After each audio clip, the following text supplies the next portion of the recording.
He's out there and he's on him right now. Great block. Brings it right down, and Brewer hits the deck. He just scuffed it with two hands. And he's all alone inside. Cook misses him. That would have been a big boost for Ohio State. Great pass out. And that's Butler. 3. Down and out. Butler's shot tipped around by Odom. Eventually Green. Quick passing. Brewer from the corner. Yes, a second 3 on the night. That extra pass, Jim, always works in the game of basketball. This team is completely unselfish. They have 5 1,000-point scores in that starting lineup. They have all 5 guys averaging double figures from 10-2 to 13-3. They'll give up the ball. It's amazing the spread. It's so minimal for all 5 players in the scoring average. And they all went over 1,000 within just a matter of weeks of one another. Here's Odom backing in, double-double dunks.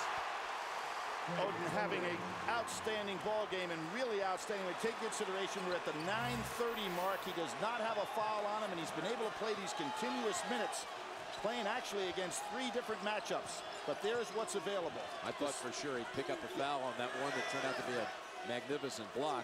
Well, he went up with 2 hands and used a body. There's Richards trying to pick up a foul on him. And he does. Odom this time reaching in. He's getting a little tired. You can watch exclusive live video from Amen Corner at the Masters Amen Corner Live, plus play-by-play coverage of the entire field throughout the tournament 1 hour prior to telecast. Masters Extra. CBSSportsline.com/Masters Live and Masters.org. Atlanta, here the site, is the home of Bobby Jones. And this week, of course, the course that he built just 2.5 hours down the road. The Masters coming up. Jim, interesting foul shooting. You think it's such a critical aspect of the game. The #1 foul shooting team in the country was Villanova. Ohio State was 129th in the country. Florida, they found themselves even further down the line in foul shooting. They were 175th in the year. You've got to go all the way back to 1952. Kansas's national championships, the last team that led the nation in foul shooting. It was also the national champ. Billy, they brought in Conley during the free throws. So on the floor with the 2 fouls. I'm surprised they haven't picked up full court like they were before with Brewer on Conley. Back to the starting 5 for the Buckeyes, or as some know it, the Thad 5. Coach doesn't like that. He'd prefer them know it as the Thad 12 as Odom shot rolls off the front of the rim. Made a nice move, and somehow that was hung up there forever. But look at how valuable Richard is. He's playing Odom, and Billy Duncan knows he's got 5 fouls to give there. He also is trying to beat him down the floor to wear him out. Big advantage to Florida. Odom better be careful here. That's going to be a travel call against Richard. They did what they wanted. They worked it down low to Richard on Odom. And you know what was interesting there? I was watching Billy Donovan. Even though it was a travel, he shook his head to Odom. Good play. He wants to make Odom have to work. And Odom's going to have to come out. For the first time. Terrific job on his part. He doesn't want to come out either. Look at him. Showing some real heart here. Goes out with 4 points, 4 rebounds. Terwilliger takes his position. And Noah, meanwhile, also comes back in. Gators just keep shuttling in that rotation. Fresh bodies down low.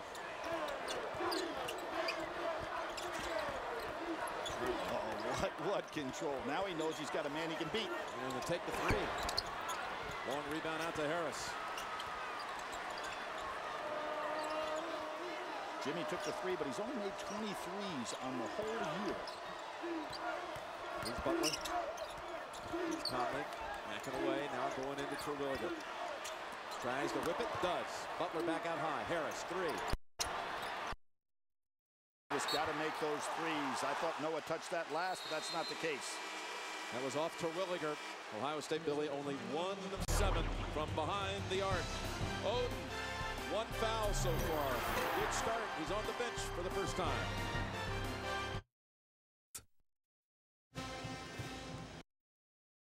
Atlanta here on championship night, brought to you by Goodyear. Ohio State's last appearance in the championship game, 1962, 5 years before Thad Matta was born. It's been, in fact, 12,795 days ago. Towards Florida, back-to-back years. This young man playing consecutive minutes, staying out of foul trouble, doing a good job offensively and defensively. Looks like he's asked to go back in the ball. He's going to go check in. Billy, Ohio State played in the first ever national championship game, 1939. Lost that game to Oregon. To the tall Furs as Horford uses the left hand off the glass. And Thad Matta can't get Oden back in the ball game quickly enough. Florida now with its largest lead. The gap is 8. Conley looks down low, goes out high. Boy, he can find a way through traffic, though. He really can. Terwilliger should have been ready to take a little jump shot there. He had a wide open foul shot, really. And Lewis struggling offensively, but not with that move. That is right past him in the area of Noah. You know, I think he surprised Noah there with a layup on that side of the basket. I think Noah was waiting for him to go up and under and ready to make the guard. Yeah, caught him off guard.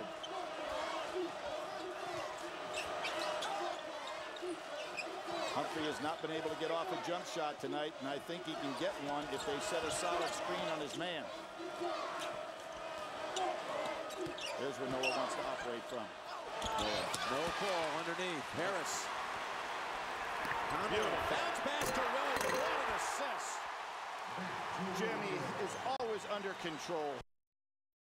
The floor, keeps those eyes up. He really understands not only where his 4 teammates are, but what the defense is presenting to him. Just a terrific guard. You see why the freshman set the all-time Ohio State single season mark for assist as Terwilliger hammers Horford. And he'll head to the line for a couple. And Oden will be coming back in on the floor now. Billy, how about his early play? I think it's been outstanding, particularly in the fact that he's overcome foul trouble and he showed great stamina playing the first 12 minutes without getting any substitution at all. Jim, I mentioned about him, he did not play in the first 6 games of the year. Then he played the next 20 games left-handed, averaged 15.5 points and 61% field goals and 62% foul shooting left-handed. Now he comes back for the last 10 games, and he averages almost exactly the same thing playing two-handed. But I think the fact that he played against stronger competition, certainly at the end of the Big Ten schedule, and what he's done in the tournament, it's just kind of amazing that he and had those kind of stats. He's in for Terwilliger, and Noah takes a seat as Richard returns. 1 of 2 for Horford. Ohio State, with Oden down briefly, had a +2 gain on the Gators. And you can see what Billy Donovan's doing. He's going to bang him, push him, hold him, try to get fouls on him. There he is. Richard. Beautiful defense. A little flat. And a great block out by Richard. You notice he didn't try to go for the rebound. His job is to keep Oden off the offensive rebound. Here's again what they want. Horford trying to draw something. Fade away. But altered by Oden. 5th rebound by Oden.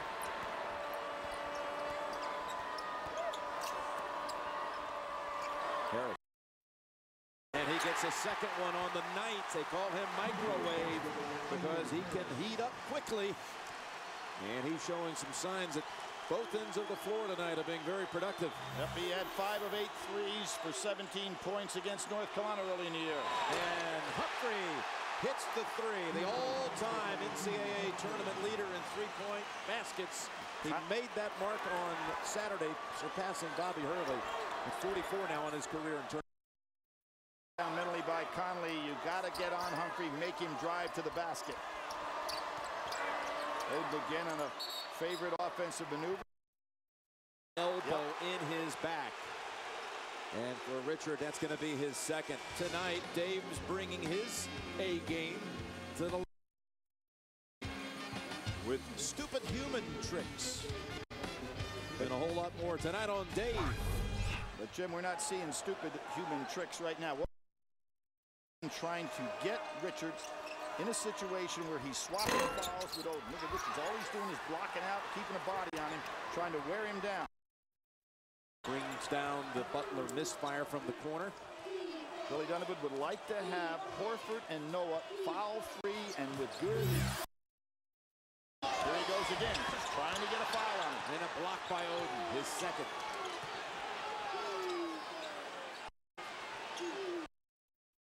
Time these two played, it was pretty fresh on his comeback. And Brewer, a difference maker again. He's got now 3. Jim, beautiful follow through on that shot. We had the perfect angle on it. He stayed right with it. Just a great play on his part. He's got 3 of the 4. Humphrey the other. 4 of 5 threes against UCLA the other day. Look at who's playing Odin, Brewer. And make another one from out there. Odin's getting tired, Jim. He's having a hard time getting back up and down the floor. Yeah, you had to wonder if that might be the case. Yep. Almost 12 minutes. Here's Green. That's a 3. And Florida has a double-digit lead. Bad take when his team is extremely tired that he has on the floor right now. 7 different Florida players have scored, and Green three-pointer.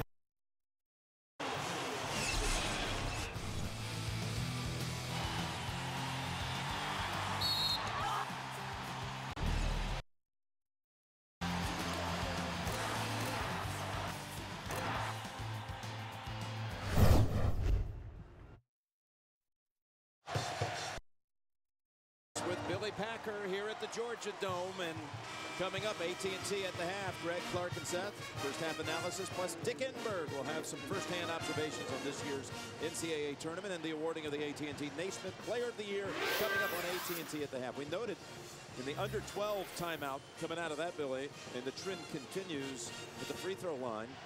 And you talk about the disparity here. No attempts still. For the Buckeyes, 10 for Florida. I think that's Thad Matta's strategy somewhat, because Florida had 28 attempts against Butler, 43 against Oregon, and 31 against UCLA. So if you're going ahead and scouting these teams, say, guys, we got to keep them off the foul line. So instead of maybe that block early in the game, remember I talked about Humphrey?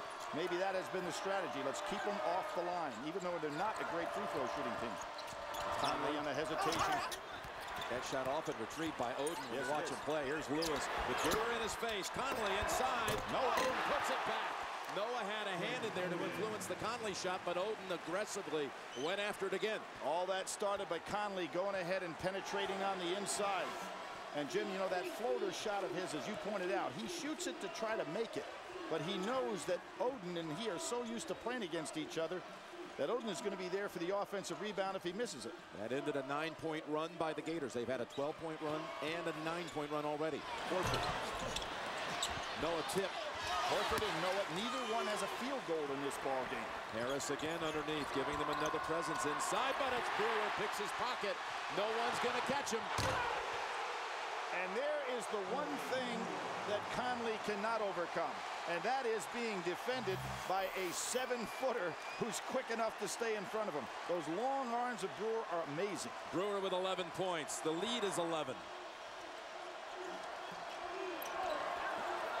Now it's Noah on Odin inside. Look at the intensity. Awesome to watch. And they're going to call the foul first. No basket. The eyes of Noah as he was defending. He loved that challenge. That's one thing you like about him. He is a competitor supreme. That's the second on Noah.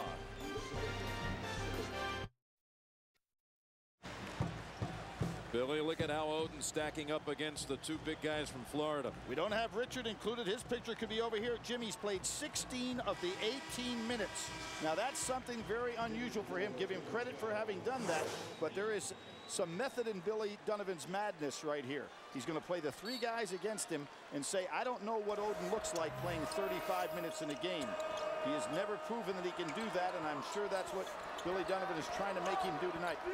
Maurice Spates is on him right now. His first action at the Final Four. And he can commit 5 fouls. Odin takes advantage of that matchup over the freshman from St. Petersburg, Florida. But Billy Donovan's strategy is very clear. He is going to try to wear him down and try to get him to pick up a cheap foul. You just wonder, can it get to the half with only 1? 1:38 to go. With 8 points after that shot. Horford left alone.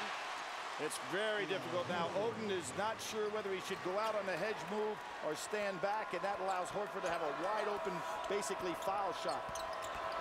Conley rifles it, corner, Harris. And that's going to be on Spates, who just came in. Now, one thing about Odin, he is a guy that can shoot some free throws. Made 16 straight fouls left-handed against Northwestern. Helping soldiers phone home tomorrow how 2 teams saw a need and ended up touching the lives of thousands of U.S. troops and their families. CBS Evening News with Katie Couric. It's going to be a 1-and-1, so For the Buckeyes, their first free throw of the night comes with 1:18 left in the half. And they'll get one more. Very nice rotation on the shot. To me, you know, Jim, he never complained a bit and just shot those shots left-handed with his free throws. Made no complaints. I've watched him work on it in practice, knowing that he was not going to be a left-handed free throw shooter once that right wrist was okay. But he really dedicated himself. Kind of a special kid. And a 3-point student also. Aaron Green, and that's a tough shot. He had guys flying past him. That's the whole offense that Florida can run all night long. Oden is not going to come out to pick up that foul, and therefore the jump shot is going to be available to any Florida player that wants to take it. Florida's hit its last 5 threes. Oh, and when he dunks it, he brings the rim to eye level every time. Well, Speights just without much experience didn't know how to play that play. You've got to go ahead and let somebody shoot the ball. Make Oden go ahead and earn his. Oden better be careful. Speights. They'll go back out to Humphrey. I'm surprised that Florida's not setting solid screens for Humphrey. Chase down Butler. Saves it to Harris. Buckeyes can take the last shot. They're down 11. Very important now. Conley is not in the game, so Butler takes over the point guard position. Normally what Conley would be doing. Florida fans rise to their feet, wanting one last stand before the half. With 5 seconds, it's Butler. Using the glass, too strong. Speights pulls it down. Outlet, Brewer. He'll launch it. Midcourt. And we reach halftime of the championship game. Brewer and Green have 11. Oden 11 on the other side, and the margin is 11. Greg Gumbel, Clark, and Seth and Dick coming up in a moment. CBS Sports exclusive coverage of the men's national championship game is sponsored by UPS, Singular, Powerade, and by Pontiac.